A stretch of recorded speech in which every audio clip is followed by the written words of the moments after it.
Hey everybody, my name is Jennifer, and I want to tell you about the worst souvenir that I could have brought back from a trip to Australia. First, I don't want this to be a knock on the land down under. I had a great time in Australia. There's a lot of stuff about Australia that people say that I think is unfair. You see the memes and posts all the time about they have bad snakes and spiders and sharks. There's some that even try to make the cute and cuddly koalas out to be monsters. Side note on koalas though. If you've never heard the howl of a koala, I suggest you check it out online.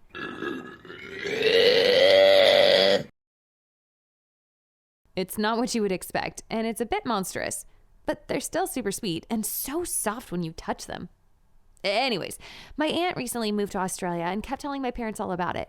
My mom decided that she wanted to surprise my aunt for a visit for her birthday, so we packed up and headed down there.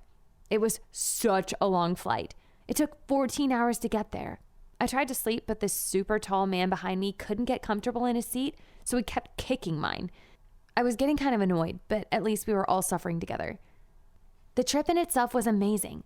I saw some incredible sights, and I swam at some of the most beautiful beaches in the world on the Gold Coast, and we went to all these big amusement parks like SeaWorld and Wet n Wild and Dream World and Movie World. So many worlds! It was a lot of fun. On one of the last nights there, my aunt decided to take us out bush, which is an Aussie way of saying we're going camping in the woods. Now, back in the northern states, there isn't much you have to worry about when you go camping.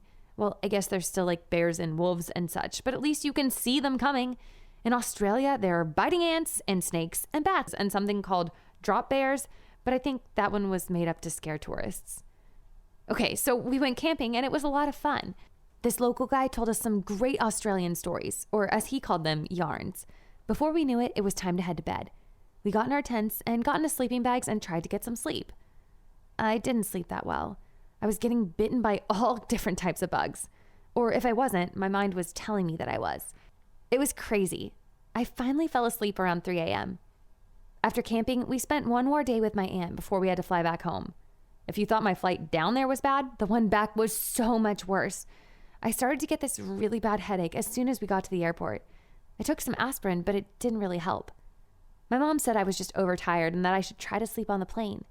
But it was almost impossible to sleep on the plane because my headache just got worse and worse. I took more painkillers, but it didn't help. It got so bad at one point that I had to run to the bathroom to throw up. When we finally landed after what seemed like an eternity in the air, my parents were getting worried because my headache was that bad. They were worried and I was scared. What was wrong with me? My parents got me home hoping that being in my own bed would help, but it didn't. A few hours after being home, I was in so much pain that my dad called 911. They rushed me to the hospital and the doctors started to look me over. Everything seemed fine to them at first, but then one doctor looked at my ears, thinking that it might be an ear infection, when he let out a horrible scream. The scream was a lot like when my mom sees a spider. Ironically enough, I guess, it was the same scream because what he saw in my ear was a spider.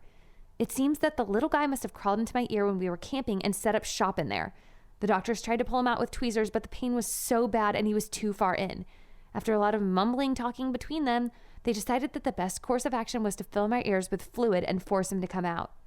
They laid me on my side and started to pour liquid into my ears.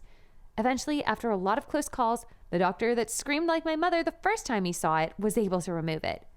I wish that was where the story ended, but it's not. Because then they decided to fill my ear up with another solution and block it for 24 hours, just in case the spider was actually a she and decided to lay eggs in there.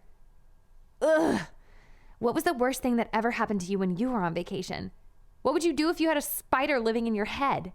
Thanks for listening, guys. If you've enjoyed this video, be sure to subscribe and comment below. Let me know what you think. Thanks, guys.